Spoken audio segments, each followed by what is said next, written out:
entre les guerriers sanguinaires, les stratèges et les diplomates, les auteurs, les contestataires, le découvreur de la patate, c'est Parmentier. En feuilletant le dictionnaire, j'ai dû me rendre à l'évidence.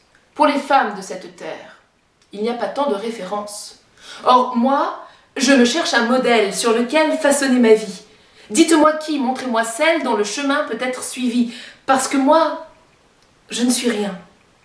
Ou disons pas grand-chose. La moitié d'un pépin, une épine de rose, une aiguille de sapin, la virgule d'une prose, l'anneau d'un calepin, une fumée sans cause.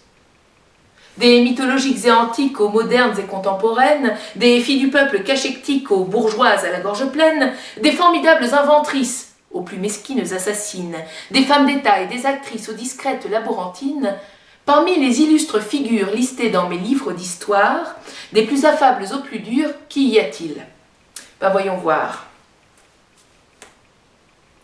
Je ne serai pas Pénélope, ne comptez pas sur ma patience. 3 heures pour qu'il s'achète des clopes et déjà, je vire mon alliance. Je ne serai pas Perséphone, encore moins Hélène de Troie.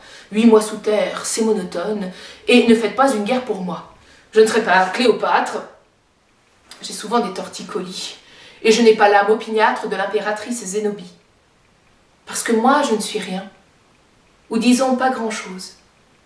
La moitié d'un pépin, une épine de rose, une aiguille de sapin, la virgule d'une prose, l'anneau d'un calepin, une fumée sans cause.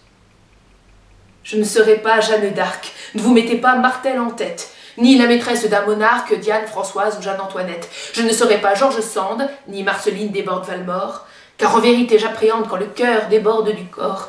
Je ne serai pas Jane Austen, non plus la jeune Marie Shelley, car trop ou pas assez humaine, leur créature parfois m'effraie. Je ne serai pas Marie Curie. Sa vie ne fut pas une sinécure. Mais pas non plus Mata Hari, qui aimait trop les aventures. Je ne serai pas Evita. Encore moins Margaret Thatcher. Vision opposée de l'État, mais le pouvoir me fait trop peur.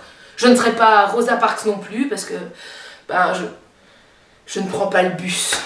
Ni Marilyn, ni Bardonu, n'ayant pas un corps de Vénus, et puis moi, je ne suis rien.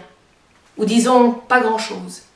La moitié d'un pépin, une épine de rose, une aiguille de sapin, la virgule d'une prose, l'anneau d'un calepin, une fumée sans cause. Ni Simone Veil, ni de Beauvoir, ni Blanche-Neige, ni Cendrillon, ni Anne Frank, ni Yourcenar, et pas non plus Édith Cresson, ni Chanel, ni Comaneci, ni Piaf, ni Calamity Jane, pas non plus Jackie Kennedy, ou bien Aliénor d'Aquitaine, ni Mère Teresa, ni Colette, Louise Michel ou Néfertiti, non plus Madame de Lafayette ou Mrs. Agatha Christie. Même si cela n'en a pas l'air, j'ai été un peu contrariée. J'ai refermé le dictionnaire, répertoire de disparités. Mais affirmant mon caractère, je me suis gonflée d'ambition. Je mettrai le pépin en terre et la virgule dans une chanson.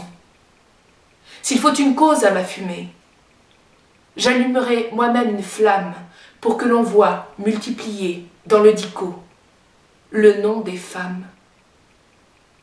Même si moi, je ne suis rien, ou disons pas grand-chose. La moitié d'un pépin, une épine de rose, une aiguille de sapin, la virgule d'une prose, l'anneau d'un calepin, une fumée sans cause.